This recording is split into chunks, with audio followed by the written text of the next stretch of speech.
Ladies and gentlemen, my name is Nonoy. Ilang taon ka na? 10 years old.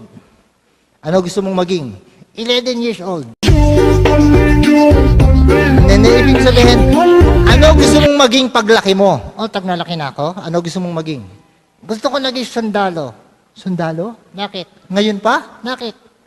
Ang sundalo pinapatay ng kalaban. O sige, gusto ko na lang naging kaladan. I think you have to think of other career naman eh. Halimbawa. Halimbawa, pag malaki ka na, pwede kang maging magsasaka. Ha? Ako nagsasaka? Bakit? Ayoko maging nagsasaka. Ayoko. Uy, huwag mong gaganyanin na magsasaka ha. Bakit? Importante sa buhay natin na magsasaka. Bakit to? Alam mo ba yung kinakain mong kanin? Mhm. Galing sa pawis nila yon. Yak. Ang ibig sabihin, pinaghihirapan nila yun. Talaga? Ay, naku, Noy, ha? Alam mo, sinama